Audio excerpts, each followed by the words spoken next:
ରାଜୁକୁ motorcycle ଜୋର ଚଳାଇବାର ନିଶା ସଦାବେଳେ ଘାରିଥାଏ। ହାତରେ ଗାଡ଼ି ଖଣ୍ଡେ ପଡ଼ିଲେ ସେ ଆଉ ଇନ୍ଦ୍ରଚନ୍ଦ୍ର ମାନେନି। ଜନଗହଳି ରାସ୍ତାରେ ଜୋର ଗାଡ଼ି ଚଳାଇ ଯିବାର ମଜା ଅଲଗା ବୋଲି ରାଜୁ ସଦାବେଳେ କୁହେ। କେତେଥର ତା ଗାଡ଼ି ଦୁର୍ଘଟଣାରୁ ବଞ୍ଚିଛି ତାର ହିସାବ ନାହିଁ।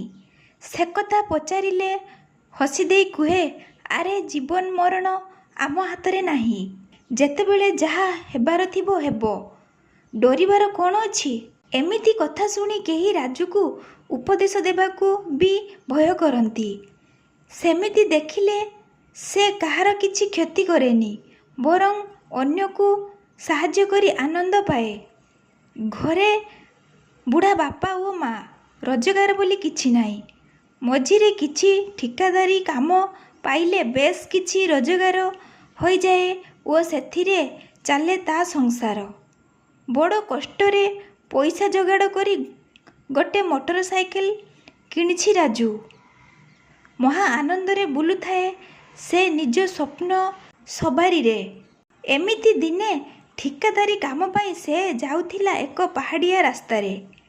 ଅଙ୍କାବଙ୍କା ରାସ୍ତାରେ ମୋଟର ସାଇକେଲ ଚାଲୁଥିଲା କ୍ଷିପ୍ର ଗତିରେ। ମନେ ମନେ ଗୀତ ବୋଲି ସେ ଦେଖୁଥିଲା ପ୍ରକୃତିର ଅବର୍ଣ୍ଣନୀୟ ସୌନ୍ଦର୍ଯ୍ୟ। ସୁନସାନ୍ ରାସ୍ତାରେ ନଥିଲା କାଉ କୋଇଲିର ଚିହ୍ନ। ଗାଡ଼ିର ବେଗ ଧୀରେ ଧୀରେ ବଢ଼ିବାରେ ଲାଗିଥିଲା। ଏମିତି ଲାଗୁଥିଲା ସତେ ଯେମିତି ରାଜୁ ଦୌଡ଼ ଲଗାଉଛି ପବନ ସହ। ମନେ ମନେ ହସି ସେ କହୁଥିଲା, ଏବେ ଯଦି ଯମରାଜା ବି ଆଗକୁ ଆସିବ ତାକୁ ଉଡ଼େଇ ଚାଲିଯିବି। ମନରେ ନା ଥିଲା ଶଙ୍କା ନା ଆଶଙ୍କା। ସାପ ପରି ରାସ୍ତାରେ ରକେଟ୍ ପରି ଛୁଟି ଚାଲିଥିଲା ମୋଟରସାଇକେଲ। ଅଚାନକ କିଏ ଜଣେ ଲୋକ ରାସ୍ତା ପାର ହେବା ଦେଖିଲା। କିଛି ବୁଝିବା ଆଗରୁ ସେ ଲୋକଟି ଛିଟିକି ପଡ଼ିଲା ରାସ୍ତା କଡ଼କୁ। ରାଜୁ ନିଜକୁ ଆବିଷ୍କାର କଲା ମଝି ରାସ୍ତାରେ। ଗାଡ଼ିଟି ପଡ଼ିଛି ଖଣ୍ଡେ ଦୂରରେ। ତା ଦେହ ସାରା ଖଣ୍ଡିଆ ହୋଇଯାଇଥାଏ। ମୁଣ୍ଡ ବୁଲେଇ ଦେଉଥାଏ। ଆଉ ବୁଝିବାକୁ ବାକି ରହିଲାନି ଯେ ତା ଗାଡ଼ି ଧକ୍କାରେ କିଏ ଜଣେ ପଞ୍ଚତ୍ୱ ପ୍ରାପ୍ତି ପାଇଛି। ରାସ୍ତାରେ ବିଛାଡ଼ି ହୋଇ ପଡ଼ିଥିଲା ତାର ଜିନିଷପତ୍ର। ବଡ଼ କଷ୍ଟରେ ଉଠି ରାଜୁ ଖୋଜିଲା ସେ ଲୋକକୁ ଯାହା ଦେହରେ ଗାଡ଼ି ଧକ୍କା ହେଲା। ତା ନଜରରେ ପଡ଼ିଲା ଖଣ୍ଡେ ଜରି। ଖୋଲି ଦେଖିଲା ବେଳକୁ କିଛି ଔଷଧ ଓ ମେଡ଼ିକାଲର ଚିଠା। ଜାଣିବାକୁ ବାକି ରହିଲାନି ଲୋକଟି ଔଷଧ ନେଇ ଫେରିଲା ବେଳେ ଦୁର୍ଘଟଣା ଘଟିଲା। ମାତ୍ର ସେ ଲୋକଟିର ଦେଖା ନାହିଁ। ରାଜୁ ମନେ ମନେ କହିଲା, ଲୋକଟି ମରିଗଲା କି ଆଉ? ରାସ୍ତା କଡ଼କୁ ଯାଇ ଯାହା ଦେଖିଲା ଆଗକୁ ବିଶ୍ୱାସ ହେଲାନି। ପାଖରେ ଥିଲା ଏକ ଗଭୀର ଖାଇ। ତଳୁ ଦେଖିଲେ ମୁଣ୍ଡ ବୁଲାଇ ଦେଉଥିଲା। ସେ ନିଶ୍ଚିନ୍ତ ଥିଲା ଯେ ଲୋକଟି ବୋଧେ ସେହି ଖାଇ ଭିତରେ ପଡ଼ି ମରି ଯାଇଥିବ। ତା ଛାତିର ସ୍ପନ୍ଦନ ବଢ଼ିଗଲା। ଆଖିକୁ ଜାଲଜାଲୁଆ ଦିଶିଲା। କ'ଣ ସବୁ ଅଚାନକ ଘଟିଗଲା? ତା ମାନେ କ'ଣ ସେ ଜଣେ ଲୋକକୁ ମାରିଦେଲା? କ'ଣ ହେବ ଏବେ? ସେ କିଛି ଭାବି ପାରିଲାନି। ଯଦି କିଏ ଏ କଥା ଜାଣିବ, ପୋଲିସ କେସ୍ ହେବ। ପୋଲିସ ବାନ୍ଧି ଜେଲରେ ପୂରେଇବ। ଏମିତି କେତେ କ'ଣ ଭାବନା ମୁଣ୍ଡରେ ପଶି ତାକୁ ପାଗଳ ପ୍ରାୟ କରିଦେଉଥାଏ। ମୁଣ୍ଡରେ ହାତ ଦେଇ କିଛି ସମୟ ବସି ରହିଲା। ଭାବିଲା ଏ ଘଟଣା କେହି ବି ଦେଖିନାହାନ୍ତି। ସେ ପର୍ଯ୍ୟନ୍ତ କେହି ସେ ରାସ୍ତାରେ ଯିବା ଆସିବା ମଧ୍ୟ କରିନାହାନ୍ତି। ତେଣୁ କଥାକୁ ଲୁଚେଇ ଦେଲେ ସାରା ଜୀବନ ଏ ରହସ୍ୟ କେହି ଭେଦି ପାରିବେନି। ତରବର ହୋଇ ରାସ୍ତାରେ ପଡ଼ିଥିବା ଔଷଧ ଜରିକୁ ସେ ଫିଙ୍ଗିଦେଲା ସେହି ଖାଇକୁ, ଯେଉଁଠାରେ ସେ ଲୋକର ସତ୍ତା ନିଶ୍ଚିହ୍ନ ହୋଇଯାଇଥିଲା। ଚୁପଚାପ ସେ ଜାଗାରୁ ପଳେଇଲା। ମାତ୍ର ମନରେ ଥାଏ ଦ୍ୱନ୍ଦ୍ୱ ଓ ଆଶଙ୍କା। ମନରେ ବାରମ୍ବାର ଗୋଟିଏ କଥା ଉଙ୍କି ମାରୁଥାଏ, କିଏ ସେ ଲୋକ? କେଉଁଠି ତା ଘର? କେମିତି ତା ଘର ଲୋକ ଜାଣିବେ ଏ ଦୁର୍ଘଟଣା ବିଷୟରେ? ନିଜକୁ ପ୍ରକୃତିସ୍ଥ କରି ଭାବିଲା, ନିଜକୁ ବଞ୍ଚାଇବାକୁ ହେଲେ ତାକୁ ସେ ଜାଗା ଛାଡ଼ି ଯିବାକୁ ହେବ। ଓ ଏ ଘଟଣା ବିଷୟରେ ସ୍ୱପ୍ନରେ ବି କାହାକୁ କହିବା ବିପଜ୍ଜନକ। ଅଗତ୍ୟା ସେ ଜାଗାରୁ ରାଜୁ ତର ହୋଇ ଚାଲିଗଲା। ଯାହା ହେଉ ଗାଡ଼ିଟି ଗୋଟିଏ ଥରରେ ଷ୍ଟାର୍ଟ ହୋଇଗଲା ବୋଲି ରାଜୁ ସେ ଜାଗାକୁ ଅନ୍ତର୍ଦ୍ଧାନ ହେବାରେ ସଫଳ ହେଲା। ମାତ୍ର ଧକ୍କା ଖାଇଥିବା ଲୋକଟି ଖାଇ ଭିତରେ ପଡ଼ି ମୃତ୍ୟୁବରଣ କଲା। ଘରକୁ ଫେରିବା ପରେ ମଧ୍ୟ ସେ ନିଜକୁ ପ୍ରକୃତିସ୍ଥ କରିପାରୁନଥିଲା। ଆଖି ବନ୍ଦ କରିବା ମାତ୍ରେ ଦିଶୁ ଯାଉଥାଏ ସେ ଦୁର୍ଘଟଣାର ଚିତ୍ର। ସତେକି ତା ଆଖି ସାମ୍ନାରେ ସେ ଘଟଣା ଘଟି ଚାଲିଛି ଅବିରତ ନିରବଚ୍ଛିନ୍ନ ଭାବରେ। ଅନୁତାପ ଓ ଭୟରେ ଜର୍ଜରିତ ରାଜୁ ଘରେ ଲୁଚି ରହିବାକୁ ଠିକ୍ ମନେ କଲା। କେବଳ ଭାବୁଥାଏ ଯଦି ପୋଲିସ ଆସି ତା ହାତରେ ହାତକଡ଼ି ପକାଇ ବାନ୍ଧିନିଏ ସେ କ'ଣ କରିବ? ଭାଙ୍ଗି ଯାଇଥିବା ଗାଡ଼ି ଓ ଦେହରେ ଖଣ୍ଡିଆ ଦେଖି ପଡ଼ୋଶୀଙ୍କ ଜିଜ୍ଞାସାର ଉତ୍ତର ସେ ଅତି ସହଜ ଭାବରେ ଦେବାରେ ସଫଳ ହେଲା। ଅଚାନକ ସାମ୍ନାରେ ଗାଈ ଆସିଯିବାରୁ ଗାଡ଼ିଟି ଦୁର୍ଘଟଣାଗ୍ରସ୍ତ ହେଲା ବୋଲି ସମସ୍ତଙ୍କୁ ସେ ସଫେଇ ଦେବାରେ ଲାଗିଲା। ଘଟଣାଟି ସମ୍ପୂର୍ଣ୍ଣ ଭାବରେ ଲୁଚି ଯାଇଥିଲା କହିଲେ ଅତ୍ୟୁକ୍ତି ହେବ ନାହିଁ। ପାଖାପାଖି 10 ଦିନ ପରେ ଖବରକାଗଜର କୋଣରେ ପ୍ରକାଶିତ ଏକ କ୍ଷୁଦ୍ର ସମ୍ବାଦ ତା ନଜରରେ ପଡ଼ିଲା। ଅଜଣା ଗାଡ଼ି ଧକ୍କାରେ ଆଦିବାସୀ ଯୁବକର ମୃତ୍ୟୁ। ଏକ ନିଶ୍ୱାସରେ ପଢ଼ିଗଲା ଖବରକୁ। ଆଶ୍ୱସ୍ତ ହେଲା ଏହା ଦେଖି ଯେ ଧକ୍କା ଦେଇଥିବା ଲୋକର ପରିଚୟ ସେ ସମ୍ବାଦରେ ନଥିଲା। କିନ୍ତୁ ସେହି ଖବରରେ ଲେଖାଥିଲା ଯେ ଲୋକଟିର ସ୍ତ୍ରୀ ବେମାର ଥିଲା ଓ ସେ ଔଷଧ ନେଇ ଘରକୁ ଫେରିବା ବେଳେ ଘଟିଥିଲା ଏ ଘଟଣା। ସଠିକ୍ ସମୟରେ ଔଷଧ ନ ପାଇ ସ୍ତ୍ରୀଟି ମଧ୍ୟ ମୃତ୍ୟୁବରଣ କରିଥିଲା। ଏହା ପଢ଼ି ରାଜୁର ମନ ଦବିଗଲା। ମନକୁ ପାପ ଛୁଇଁଲା ଓ ଆତ୍ମଗ୍ଳାନିରେ ମନ ଘାଣ୍ଟି ଚକଟି ହୋଇଗଲା। କିନ୍ତୁ ସେ କରିବ ବା କ'ଣ? କାହାକୁ ଘଟଣା ବିଷୟରେ କହିଲେ ହଇରାଣରେ ପଡ଼ିବ। ବେଶ୍ କିଛି ଦିନ ଯାଏ ରାଜୁ ଗୁମସୁମ ରହିଲା। ଯାହା ହେଲେ ବି ତା ହାତରେ ମଣିଷ ମରିଛି। ବଡ଼ ଜଘନ୍ୟ ପାପ। କି ପ୍ରାୟଶ୍ଚିତ କରିବ? ନିରୁପାୟ ହୋଇ ଠାକୁରଙ୍କୁ ଡାକିଲା ତାକୁ କ୍ଷମା କରି ଦେବାକୁ। ସେଦିନ ପରଠାରୁ ରାଜୁ ମୋଟର ସାଇକେଲ ବେଗ ଆପେ ଆପେ କମିଗଲା। ଗାଡ଼ି ଚଳାଇଲା ବେଳେ ସେଦିନର ଘଟଣା ତା ଆଖି ଆଗରେ ଭାସି ଉଠେ ଓ ଗାଡ଼ିର ବେଗ ମନକୁ ମନ କମିଯାଏ। ସେ ପାହାଡ଼ିଆ ରାସ୍ତାରେ ଯିବାକୁ ସାହସ କୁଳେଇ ପାରେନି। କିନ୍ତୁ ଦିନେ ଠିକାଦାରୀ କାମରେ ତାକୁ ଯିବାକୁ ପଡ଼ିଲା ସେହି ରାସ୍ତାରେ ଯେଉଁ ସ୍ଥାନରେ ତା ହାତରେ ଜଣେ ନିରୀହ ଲୋକର ପ୍ରାଣ ଯାଇଥିଲା। ବର୍ଷା ଦିନିଆ ଆକାଶରେ ଥିଲା ମେଘର ପସରା। ମଝିରେ ମଝିରେ ଟିକେ ବରଷି ବର୍ଷା ନିଜର ଅସ୍ତିତ୍ୱ ଜାହିର କରୁଥିଲା। ସେ ଜାଗାକୁ ଯିବ କି ନାହିଁ ଭାବିଲା ବେଳକୁ ସଞ୍ଜ ହୋଇ ଆସୁଥାଏ। ଇଞ୍ଜିନିୟର ଖବର ପଠାଇଥିଲେ ଯାହା ହେଲେ ବି ତାଙ୍କୁ ଯିବାକୁ ହେବ। ଅନ୍ୟ କିଛି ବାଟ ନ ପାଇ ରାଜୁ ବାହାରିଲା ସେହି ରାସ୍ତା ଦେଇ। କିନ୍ତୁ କିଛି ଅଘଟଣ ଘଟିଯିବାର ଭୟ ଓ ଆଶଙ୍କା ରାଜୁର ମନକୁ କବଳିତ କରି ଚାଲିଥିଲା।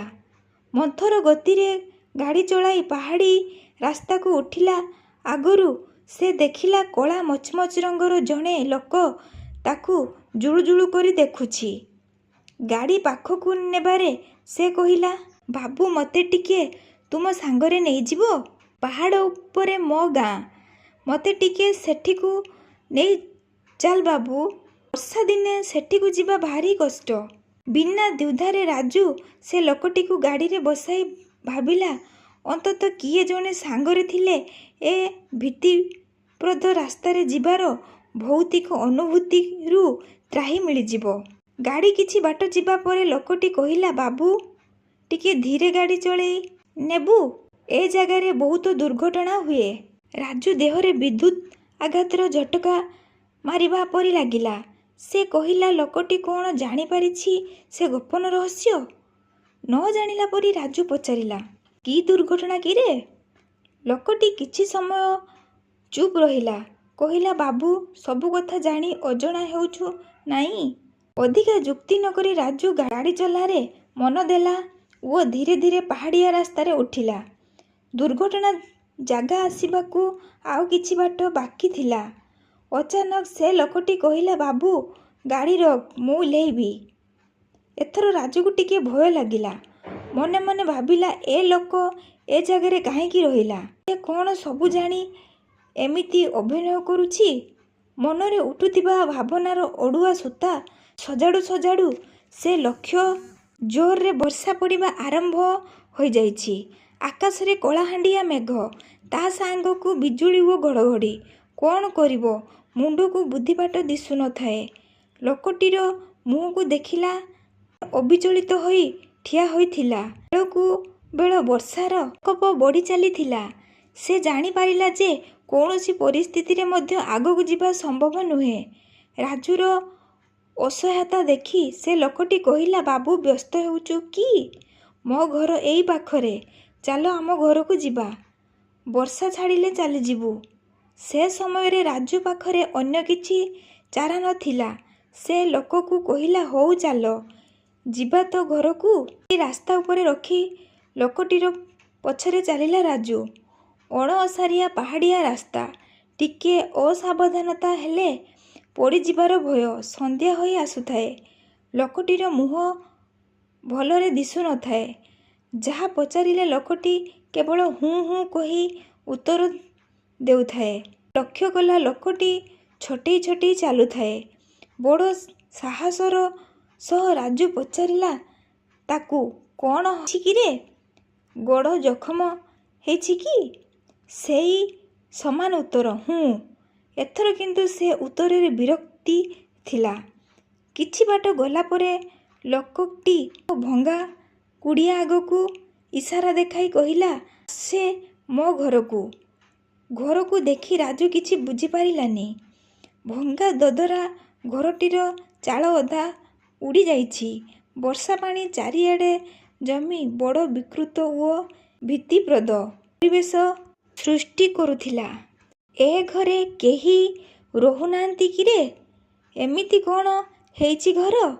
ନା ବାବୁ, ମୁଁ ଆଉ ମୋ ସ୍ତ୍ରୀ ରହୁଥିଲୁ ଏଠି। ଏବେ ବି ରହୁଛୁ ଏଇଠି। ଯିବୁ କୁଆଡ଼େ? କିଛି ବୁଝିପାରିଲାନି ରାଜୁ। ଏ ଲୋକ ଏମିତି କ'ଣ କହୁଛି? ମନେ ମନେ ଭାବିଲା, ଓଡ଼ିଆ ବ୍ୟାକରଣ ଏ ଆଦିବାସୀ ଲୋକ ଜାଣିବେ କୁଆଡ଼ୁ? ଅପାଠୁଆ ଲୋକ ବୋଲି ଅତୀତ କାଳ ଓ ଭବିଷ୍ୟତ କାଳ ବିଷୟରେ ଜ୍ଞାନ ରହିବ ବା କୁଆଡ଼ୁ? ଲୋକଟି ଘର ଭିତରକୁ ପଶି ବାହାରକୁ ଆସି କହିଲା, ବାବୁ ଡିବିରିରେ କିରାସିନି ନାହିଁ। ଏ ଅନ୍ଧାରରେ ବସିବାକୁ ହେବ। ଘରେ କନ୍ଦ କେତେଟା ଅଛି। ଭୋକ ଲାଗିଲେ କହିବୁ, ଭାରି ସ୍ୱାଦ ଲାଗିବ। ତ ସହରରେ ଏମିତି ଜିନିଷ ମିଳିବନି। ରାଜୁ ଭାବିଲା, ସେ ମହା ଅସୁବିଧାରେ ପଡ଼ିଗଲା। ଅଚିହ୍ନାଏ ଲୋକ ଓ ଅଜବ ତା ବ୍ୟବହାର। ବର୍ଷା ଓ ଅନ୍ଧାର ରାତିରେ କେମିତି ସେ ରହିବ? ଏମିତି ଭାବିଲା ବେଳକୁ ଦେଖିଲା ସେ ଲୋକଟି କୁଆଡ଼େ ଚାଲିଗଲା। କ'ଣ କରିବ ଭାବି ଭାବି ଏପଟ ସେପଟ ହେଲା। ସେତିକିବେଳେ ଘର ଭିତରୁ କାହାର କାନ୍ଦିବା ଶବ୍ଦ ଶୁଣିଲା। କିଏ ଜଣେ ସ୍ତ୍ରୀ ଲୋକ ବାହୁନି ବାହୁନି କାନ୍ଦୁଛି।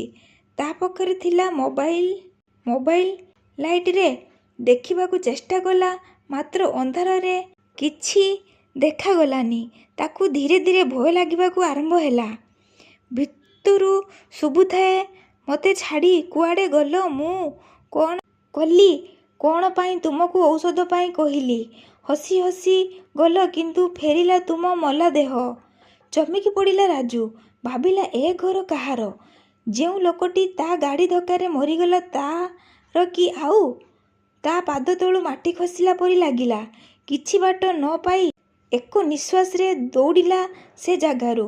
ଅନ୍ଧାରରେ କିଛି ଦିଶୁନଥାଏ। ଝୁଣ୍ଟେଇ ପଡ଼ିଲା ଗୋଟେ ପଥର ଉପରେ। ଉଠିଲା ବେଳକୁ ଦେଖିଲା ତା ଦେହ ଖଣ୍ଡିଆ ହୋଇଯାଇଛି। ତଥାପି କୌଣସି ମତେ ଦୌଡ଼ି ଗାଡ଼ି ପାଖକୁ ଆସିଲା। ଦୂରରୁ ଦେଖିଲା କିଏ ଜଣେ ଗାଡ଼ି ପାଖରେ ଠିଆ ହୋଇଛି। ତା ମନରେ ଖାଲି ଗୋଟେ ପ୍ରଶ୍ନ ଉଠୁଥିଲା, ସେ ଲୋକର ସ୍ତ୍ରୀ ତ ମରିଯାଇଥିଲା, ତେବେ ଘର ଭିତରେ କାନ୍ଦୁଥିଲା କିଏ? ଗାଡ଼ି ପାଖରେ ପହଞ୍ଚି ଦେଖିଲା ଲୋକଟି ତା ଆଡ଼କୁ ପଛ କରି ଠିଆ ହୋଇଛି। ରାଜୁ ଜାଣିପାରିଲା ଏଇ ଲୋକଟି ତା ସହ ବସି ଆସିଥିଲା। ବଡ଼ କଷ୍ଟରେ ତା ପାଖକୁ ଯାଇ ପହଞ୍ଚିଲା। ସେତେବେଳକୁ ବର୍ଷା ଛାଡ଼ି ଯାଇଥାଏ। ପାଖକୁ ଯାଇ ପଚାରିଲା। ସେତେବେଳକୁ ବର୍ଷା ଛାଡ଼ି ଯାଇଥାଏ। ବ୍ୟସ୍ତ ହୋଇ ରାଜୁ ପଚାରିଲା, କିଏ ତୁ? ଲୋକଟି କିଛି କହିଲାନି। ଅନ୍ଧାରରେ କିଛି ଦିଶୁ ନଥାଏ। ତା ପିଠିରେ ହାତ ଦେଇ ରାଜୁ ନିଜ ଆଡ଼କୁ ବୁଲେଇ ଦେଲା। ଲୋକଟିର ଦେହ ଓଦା ଲାଗୁଥାଏ। ରାଜୁ ଭାବିଲା ବୋଧେ ବର୍ଷା ପାଣି ହୋଇଥିବ। କିନ୍ତୁ ପିଠିରେ ହାତ ମାରିଲାରୁ ସେ ଜାଣିପାରିଲା ଯେ ଲୋକଟିର ଦେହରୁ ମାଂସ ଖଣ୍ଡେ ଗଳି ପଡ଼ିଲା। ଅଚାନକ ସେ ଜାଗାରେ ଭୀଷଣ ଗନ୍ଧ ଲହରୀ ଭାସିଲା ପରି ଲାଗିଲା। ରାଜୁ ଜାଣିପାରିଲା ସେ ଏକ ଭୟଙ୍କର ବିପଦରେ ପଡ଼ି ଯାଇଛି। ଭୂତ ପ୍ରେତରେ ବିଶ୍ୱାସ ନଥିଲେ ବି ସେ ଜାଣିସାରିଥିଲା ସେ ଭୂତ ହାବୁଡ଼ରେ ପଡ଼ିଯାଇଛି। ଏତିକି ବେଳେ ଏକ କର୍କଶ ସ୍ୱରରେ ପ୍ରକୃତିସ୍ଥ ହେଲା ସେ। ଲୋକଟି କହିବା ଆରମ୍ଭ କଲା, ବାବୁ, ଏବେ ତୁ ଜାଣିସାରିଥିବୁ ମୁଁ କିଏ। ମୁଁ ସେଇ ଲୋକ ଯାହାକୁ ସେଦିନ ତୁ ଧକ୍କା କରି ମାରି ଦେଇଥିଲୁ। ଆଉ ସେ କୁଡ଼ିଆରେ ଯିଏ କାନ୍ଦୁଥିଲା ସେ ମୋ ସ୍ତ୍ରୀ। ଯିଏ ଔଷଧ ନ ପାଇ ମରିଥିଲା ସେଦିନ ମୋତେ ଧକ୍କା କରି ତୁ ଖାଇ ଭିତରେ ପକେଇ ଦେଲୁ। ତୁ ମୋତେ ନ ବଞ୍ଚାଇ ବଡ଼ ଆରାମରେ ଖସି ପଳେଇଲୁ ଓ ମୁଁ ଛଟପଟ ହୋଇ ମଲି। କ'ଣ ଭାବିଥିଲୁ ତୋତେ ଦଣ୍ଡ ମିଳିବନି? ଆମ ଦୁଇ ଜଣଙ୍କର ଆତ୍ମା ଅତୃପ୍ତ ହୋଇ ଘୂରି ବୁଲୁଛି ଖାଲି ପ୍ରତିଶୋଧ ନେବା ପାଇଁ। ସେଦିନଠୁ ମୁଁ ଚାହିଁ ବସିଛି ତୋ ଆସିବା ବାଟକୁ। ଆଜି କିଏ ତୋତେ ବଞ୍ଚେଇବ ଦେଖିବି ମୁଁ। ମଝିରେ ମଝିରେ ବିଜୁଳି ଆଲୁଅରେ ଦିଶି ଯାଉଥାଏ ସେ ଲୋକର ଭୟଙ୍କର ମୁହଁ। ଦେହର ମାଂସ ପଚି ଯାଇଛି। ଦେହ ସାରା ରକ୍ତ। ଆଖି ଦୁଇଟି ନିଆଁ ରଡ୍ ପରି ଜଳୁଛି। ମୁହଁର ଅଧା ଅଂଶ ନାହିଁ। ବୋଧେ ପଥର ମାଡ଼ରେ କଟି ଯାଇଛି। ରାଜୁର ମୁହଁ ଶ୍ଵେତ ପଡ଼ି ଆସୁଥାଏ। ଚାହିଁଲେ ବି ସେ ଜାଗାରୁ ହଲିବାର ଶକ୍ତି ହରେଇ ସାରିଥାଏ। ସେ ଅନୁଭବ କଲା ଦୁଇଟି ଶିରାଳ ହାତ ଲମ୍ବି ଆସିଲା ତା ବେକ ଆଡ଼କୁ। ରାଜୁ ପାଗଳ ପରି ପ୍ରଳାପ କଲା, ମୋତେ ଛାଡ଼ିଦେ। କ୍ଷମା କରିଦେ। ମୁଁ ଜାଣିଶୁଣି ତୋତେ ଧକ୍କା କରିନି। ତାହା ଏକ ଦୁର୍ଘଟଣା ଥିଲା। ଏକ ଜୋର ଧକ୍କାରେ ତଳେ ପଡ଼ିଗଲା ରାଜୁ। ଶରୀରଟି କହିଲା, ଯଦି ତୋର ଭୁଲ ନଥିଲା ପଳେଇଲୁ କ'ଣ ପାଇଁ? ମୋତେ କାହିଁକି ବଞ୍ଚେଇବାକୁ ଚେଷ୍ଟା କଲୁନି? ମୁଁ ସେ ଖାଇରେ ପଡ଼ି ଛଟପଟ ହୋଇ ମରିଗଲି। କାହାକୁ ଖବର ଦେଇଥିଲେ ମୁଁ ବଞ୍ଚି ଯାଇଥାନ୍ତି। ରାଜୁ ମନେ ମନେ ଠାକୁରଙ୍କୁ ଡାକିବା ଆରମ୍ଭ କରିଦେଇଥିଲା। ତାକୁ ଲାଗୁଥିଲା ଏ ବିପଦରୁ ଆଉ ବଞ୍ଚିବା ସମ୍ଭବ ନୁହେଁ। ପାଦେ ପାଦେ ପଛେଇ ଚାଲିଲା।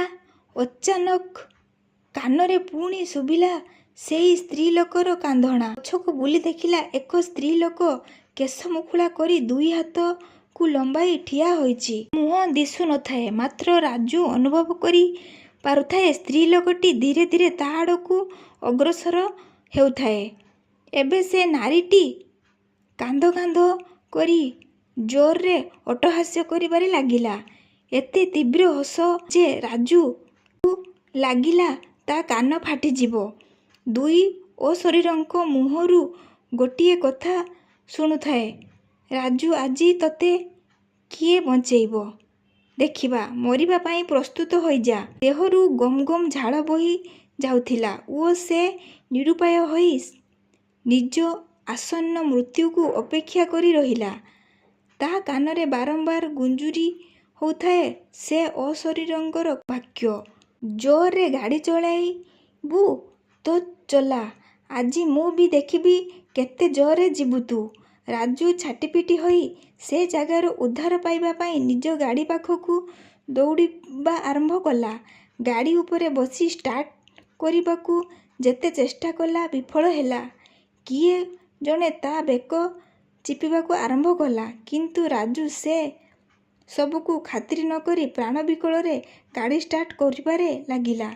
ଦୁଇ ଅଶରୀରୀ ପାଖକୁ ଲାଗି ଆସି କହିଲେ, ତୋତେ ଆମ ସହ ଯିବାକୁ ହେବ। ଏକୁଟିଆ କୁଆଡ଼େ ଯାଉଛୁ? ଆମେ ବି ଯିବୁ ତୋ ସହ। ରାଜୁ ଅନୁଭବ କଲା ତା ଗାଡ଼ି ଉପରେ ସେମାନେ ବସିବାର କମ୍ପନ। ଗାଡ଼ିଟି ମନକୁ ମନ ଗଡ଼ିବାରେ ଲାଗିଲା। ସେ ଆଶ୍ଚର୍ଯ୍ୟ ହେଲା, କାରଣ ଗାଡ଼ି ଜମା ବି ଷ୍ଟାର୍ଟ କରିନି ସେ। ପଲକ ନ ପଡ଼ୁଣୁ ଗାଡ଼ିର ବେଗ ବଢ଼ିବାରେ ଲାଗିଲା। ସେମାନେ କହୁଥାନ୍ତି, ଦେଖ ଏମିତି ଲାଗେ ନା ଜୋରରେ ଗଲେ। ଏବେ ଦେଖ ମରିଲା ବେଳେ କେମିତି ଲାଗେ। ଗାଡ଼ିଟି ଧୀରେ ଧୀରେ ପାହାଡ଼ି ରାସ୍ତାରେ ଧାର ଆଡ଼କୁ ମୁହାଁଇଲା। ରାଜୁର ହାତ କେବଳ ନାମକୁ ମାତ୍ର ହ୍ୟାଣ୍ଡେଲ ଉପରେ ଥାଏ ଓ ସେଇ ପ୍ରେତାତ୍ମାମାନେ ହିଁ କାବୁ କରି ରଖିଥାନ୍ତି ଗାଡ଼ିକୁ। ମୃତ୍ୟୁ ଅବଶ୍ୟମ୍ଭାବୀ ଜାଣି ରାଜୁ ସବୁ ଭଗବାନଙ୍କ ଉପରେ ଛାଡ଼ିଦେଲା। ଶେଷ ଥର ପାଇଁ ତାଙ୍କୁ ନେହୁରା ହୋଇ କହିଲା, ସେଦିନ ମୋର କିଛି ଦୋଷ ନଥିଲା। ମୁଁ ଜାଣିଶୁଣି ଏ ପାପ କରି ନାହିଁ। ସେ ଘଟଣା ପାଇଁ ମୁଁ ଅନୁତପ୍ତ। ତଥାପି ଯଦି ମୋତେ ଦଣ୍ଡ ମିଳିବାର ଥିବ ତାହା ମୋ ଭାଗ୍ୟ। ଏତିକି କହି ଚୁପ୍ ହୋଇଗଲା। ହଠାତ୍ ସବୁ ସ୍ଥିର ହୋଇଗଲା। ଗାଡ଼ିଟି ରହିଗଲା ସେଇ ଜାଗାରେ। ତା ଆଗରେ ଉଭା ହେଲା ଦୁଇ ପ୍ରେତାତ୍ମା ନିଜ ପ୍ରକୃତ ରୂପରେ। ସେମାନେ କହିଲେ, ତୋ ଉପରେ ପ୍ରତିଶୋଧ ନେବା ପାଇଁ ଆମେ ସେଦିନଠୁ ଅତୃପ୍ତ ହୋଇ ଘୂରି ବୁଲୁଥିଲୁ।